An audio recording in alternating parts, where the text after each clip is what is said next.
places in Japan where silence feels too intentional, not peaceful, productive, as if nature itself is trying to muffle what happened there. Locals avoid these places, not out of superstition, but memory passed down through trembling voices and half-finished sentences. These aren't tourist spots. They're gaps in the map where coordinates exist, but directions don't. Places that shift slightly each time, where cameras fail, reflections lie, and water never stays still. Most horror stories are born in cities, but the ones that stay with you come from the countryside, from forgotten onsens, shuttered temples, and roadside hotels with no online presence. In these places, fear doesn't come in screams or shadows, it's found in footage that shouldn't exist, in things seen once and never again, in whispers that say your name before you speak. If you think you're just passing through, you're already staying longer than you should. Japanese culture holds great respect for the past, but there are memories too dangerous to preserve. Some buildings are left to rot for a reason. Not everything old should be remembered. Sometimes, it's not about what happened but what was locked away afterward. Beneath the tatami, behind the paper doors, sealed in charcoal and rope. And when someone breaks the silence, even by accident, the past doesn't always stay quiet. Sometimes, it answers. In this episode, we dive into 3 terrifying stories, each one tied to a real place, a rural onsen where something waits underwater, a hotel room that officially doesn't exist, and a temple whose upper floor was sealed by monks who never returned. These aren't urban legends or ghost stories passed around for fun. These are first-hand accounts, captured by people who thought they were safe, until they discovered something watching them, listening, waiting to return.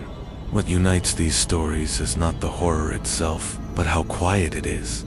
There's no music cue when the fear begins, no scream when something goes wrong, just a camera that glitches, a door that opens too slowly, a reflection that's missing a body. And in every case, the real terror didn't happen while they were recording. It happened after they pressed stop, after they returned home, after they thought they had escaped. If you've ever stared down a silent hallway too long, or paused at an old window, without knowing why, you're not alone. Some places pull at something deep inside us, not to scare us, but to welcome us back.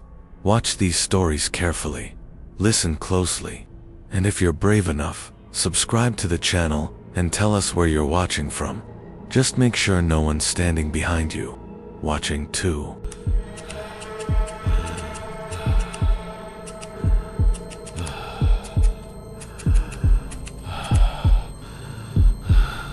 Kenji had heard about the abandoned onsen from a friend who swore it was haunted. Tucked into the forested hills of Nagano, the place had been closed since the late 90s after a landslide damaged the rear wall. Locals avoided it, saying the water never cooled, but Kenji saw it as the perfect setting for a spooky vlog. He convinced 2 friends to join. One night, one camera, a final dip before demolition. They arrived before dusk, hiking a narrow trail choked with branches. The building emerged like a relic, faded wooden panels, moss covering the roof, windows to clean for an abandoned place. The front door was unlocked. Inside, silence clung to the air. Their flashlight beams cut through dust, revealing empty changing rooms and cracked tile floors. The air was humid, unnaturally warm. In the center of the bathhouse, the water still steamed faintly. Despite the cold outside, they filmed everything. Enji narrating, Yuto laughing, Mari holding the light. Jokes came easily, but none of them stepped into the water. Not yet. Kenji insisted they save that for the final shot. They explored upstairs first. Guest rooms still had futons. A cracked mirror reflected nothing behind them. Mari swore she heard movement below, but Yuto brushed it off. They returned to the bath, and Kenji, smirking, slowly stepped into the cloudy water alone. Steam curled around Kenji's shoulders as he sat waist deep. The water was too warm, not relaxing, clinging heavy. He forced a smile for the camera. Mari joked about cursed spirits, but Yuto stayed quiet, filming. Suddenly, Kenji flinched. He said something brushed his foot. Mari laughed nervously. Then Kenji froze completely. "Is someone behind me?" he asked. They all turned. Nothing. Just ripples spreading outward, as if something had just sunk below the surface. They packed up fast, no closing beachy. No outra. Just silence as they hiked down in darkness. Back at Yuto's apartment, they watched the footage, expecting laughs, but something was wrong. In the bath scene, just behind Kenji, a pale face was clearly visible under the water. Eyes open, hair floating, motionless. It had never surfaced. They scrubbed through the clip again. Same face, same expression, but no one remembered seeing it in person. Mari left early. Yuto deleted the footage that night or tried to. The file wouldn't erase. The drive froze.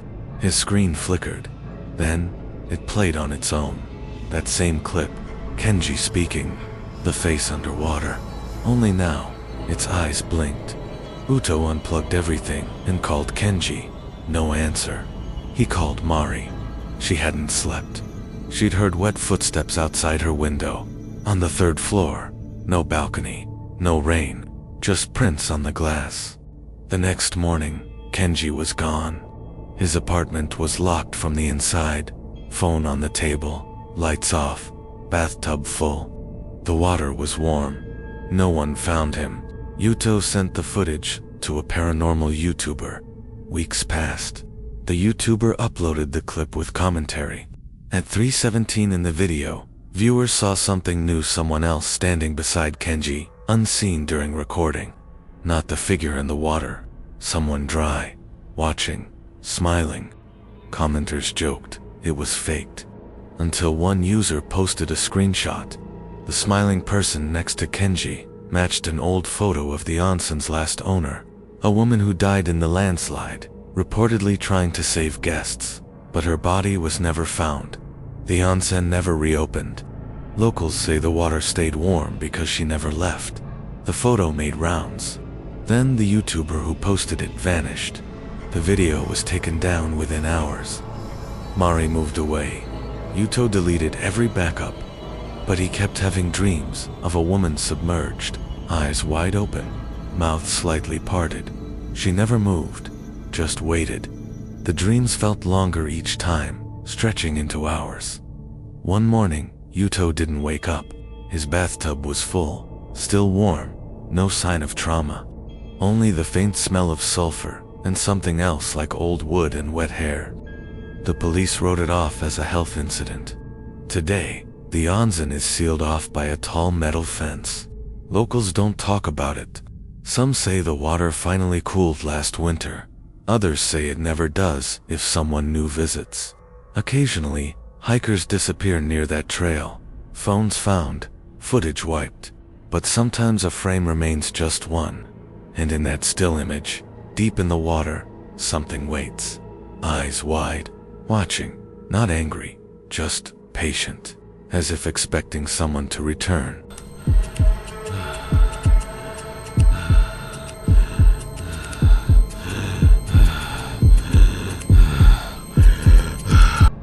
When Tatsuya checked into the Kuroishi Hotel in Aomori, he was only looking for a cheap place to sleep. Business trip, 2 nights, no expectations. The receptionist barely spoke, handing him an old brass key. Floor 3, room 311. The hallway was dim, lined with yellowing wallpaper and outdated wall sconces. He passed 309, 311, and then saw it. Across from his room, a door marked 313, sealed shut with wood planks and paper charms. Curious, Tatsuya asked about it the next morning. The receptionist simply replied, "There's no room 313. He pointed at the key rack behind the counter. 312 ended the sequence. No 313 must be storage. He shrugged. But something felt off. That night, while brushing his teeth, he heard knocking. Not from the wall, the mirror. A soft thud from inside the reflection. He froze. Behind him in the mirror, the hallway was empty. but the door to 313 was slightly ajar. He stepped into the hallway. Everything looked normal until he turned toward 313. The door was closed again, but now the paper charms were torn. Splinters lay on the floor. Tatsuya stared, then reached into his pocket and snapped a photo with his phone. Nothing unusual until he looked closer. In the image, the door behind him was wide open, but in real life, it remained shut. He didn't sleep that night. The hallway light kept flickering. On the second evening, the receptionist handed him a different key, room 207. No explanation. "You'll be more comfortable downstairs," she said, without smiling. Confused but tired, he accepted. Room 207 was clean, brighter, but his phone glitched whenever he tried to send messages. Every photo taken indoors turned gray, and at exactly 3:13 a.m., the landline phone in his room rang. He answered groggily. Silence, then breathing, then a faint voice whispering, "Don't let them open it." Tatsuya rushed to the lobby, demanding to know what was happening. A different employee stood there, older, dressed in a faded uniform. When he mentioned room 313, the man tensed. "No one stays near it," he said. "It was sealed in 1996. A woman died there. Multiple guests after that. Unexplainable things. We closed it off, but you weren't supposed to see it." Tatsuya insisted he'd been given a room directly across from it. The man shook his head. "There is no room 311 anymore," he said. "That whole wing was closed years ago." He turned the guest book toward Tatsuya. His name was listed, but next to room 207. No signature for 311. No record of the key. Tatsuya felt cold. He pulled out the brass key from his bag, but it was gone, replaced by a different one, rusted, blackened, with the number 313 scratched faintly into its surface. No one believed him, not even himself. That night, he left, took the last train out of town, slept in a capsule hotel. But his dreams were filled with flickering lights and narrow hallways, always turning left, always ending at that door. In every dream, he stood in front of 313, but this time, he opened it. Inside, the room was dark, soaked in stagnant water, and someone was kneeling in the corner, head bowed, slowly lifting it toward him. The face was always his. Months passed. Tatsuya avoided travel, refused work trips. But one day, his phone buzzed with a video file from an unknown number. It was grainy footage of a hotel hallway, familiar wallpaper. The camera moved forward shakily, stopping at room 313. The door opened, no one inside, just a mirror leaning against the far wall. In the reflection, someone stood in the hallway, but the hallway was empty. The figure smiled and stepped through the glass. No one ever confirmed who sent the video. Tatsuya moved twice, changed phones, but the number kept appearing, always at 3:13 a.m. Sometimes no message, sometimes just a single photo, always the same hallway, but the figure was closer each time. Eventually, it reached the camera. The last image showed only static, then black. Tatsuya stopped answering. He told no one. But sometimes, when he passes a mirror, he sees himself standing on the wrong side. The Kuroishi Hotel still stands, mostly empty now. Locals say no one stays past the second floor. The receptionist has changed again. She tells tourists the third floor is under renovation, but occasionally, visitors mention seeing a sealed door. They ask about 313. They hear phones ring at odd hours, and sometimes, a mirror will be found leaning against a hallway wall. No reflection inside until someone walks past. Then it shows two people, only one of them real.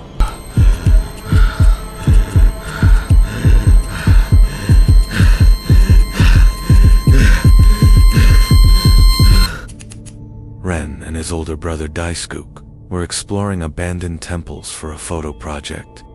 Deep in the Yamanashi Mountains, they found one barely visible through overgrowth. The structure leaned slightly, its wooden beams warped by time and rain. The air was thick, heavy with moss and something older. The front gate creaked open with a push. Inside, the tatami mats were moldy. At the back, a narrow staircase led to a second-floor one not listed on maps. The upstairs was smaller, darker. Only one room, mostly empty. But what drew their eyes was the window on the far wall completely boarded shut. Thin paper seals lined the frame, each marked with black symbols smudged by age. Circles of ash were burned into the wood around it. A small bell hung above, silent. Ren approached, camera in hand. "Probably just superstition," he muttered. But Daisuke didn't move. "Don't touch it," he said. "Just don't." Ren laughed it off and took pictures, even snapping a close-up of the sealed frame. That night, back in their inn, he reviewed the photos. One frame caught his attention. In the corner of the sealed window, barely visible, was a face. Not reflected, pressed against the glass. Pale skin, black eyes, no mouth. He showed Daisuke. His brother's expression went blank. "Delete it," he whispered. "Delete all of it. Now." But the photo wouldn't erase. They returned the next morning to check the window. The temple felt colder. The staircase creaked louder. When they reached the room, the seals were torn. The boards hung loose. Ash marked the floor in fresh streaks, like dragged fingers. Ren tried to reattach a charm. The moment he touched the frame, the small bell rang once without wind. Behind the boards, something shifted. A soft sound, like wet cloth moving slowly. Daisuke pulled him back hard. That night, Ren didn't sleep. He kept hearing scratching, faint at first, then clearer. Not from outside, but inside the closet in their room. When he opened it, nothing. But the wall behind the hangers had a faint black circle drawn on it. Daisuke insisted they leave immediately. But Ren wanted to understand what they found. "It's just a window," he said. But Daisuke shook his head. "No, it's not what's behind it. It's what was kept from coming in." Ren researched the temple's name and found a fragment of an old journal online. It belonged to a monk from 1931. The entry mentioned a woman without features, sealed in prayer behind the upper window. It warned that sight alone was enough to bind her to you. That night, Ren's camera turned on by itself. Photos appeared on the screen, images of the sealed window taken from inside the room, but neither of them had entered it again. The next morning, Ren's eyes were bloodshot. He said he felt like he hadn't blinked all night. Daisuke found black ash beneath his pillow. They left the region and returned home. But the scratching followed. Doors creaked open, without sound. A bell rang once in the dark, and one night, Ren woke standing by his bedroom window, staring out. The glass was fogged with breath, but he lived alone, and there was no wind that night.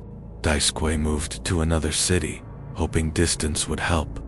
For a while, it worked, until a package arrived at his apartment no return address. Inside was Ren's camera, smashed, with the SD card missing. That night, a neighbor reported seeing a pale woman on Daisuke's balcony, face pressed to the glass, but he lived on the 7th floor. No fire escape, no ledge, just her eyes, level with his, staring through the window like she belonged there. Daisuke vanished 2 days later. His apartment was locked. The only sign left behind was a single photo printed and laid on the floor, an image of the temple's 2nd floor. The sealed window, wide open. No boards, no seals. Just faint footprints leading away from it. Police never found anything. Ren was never seen again. Locals say that temple has been completely reclaimed by nature, but hikers still hear bells ringing in places where no buildings stand. Some believe the sealed window was never meant to keep something inside. It was to stop others from being seen, from being chosen. And those who break the seal don't bring something out, they invite it to remember them. The face in the glass, the silence in the photo, the ringing bell. If you see a window boarded shut with prayer seals, don't touch it, don't speak, and above all, ever wonder what's on the other side. Some places in Japan were never meant to be remembered. A sealed room, a boarded window, a bath that never cools, each holding stories that slip between truth and belief. What's terrifying isn't just what happened, but that someone tried to hide it and failed. These places don't ask for attention. They wait for accidents, for curiosity, for one wrong step. And when that happens, the past doesn't stay buried. It finds a way back through you. Each story started with someone thinking they'd found something abandoned, but nothing truly forgotten stays harmless. Seals break, doors open, cameras capture what shouldn't be seen, and the moment something watches you back, it's already too late. What matters isn't whether you believe. What matters is whether it remembers you. These places don't need permission to follow you home. They just need you to listen, to look, to wonder, and most of all to come back. If these stories unsettled something in you, you're not alone. That shiver when you pass a dark room, the hesitation before looking in a mirror, they linger for a reason. Shadows from someone else's mistake, maybe yours next. Don't try to explain it. Just remember, the scariest stories aren't the loudest. They're the quiet ones, the ones that whisper, then wait. You watched this until the end. That's how they know. You watched, and now they remember.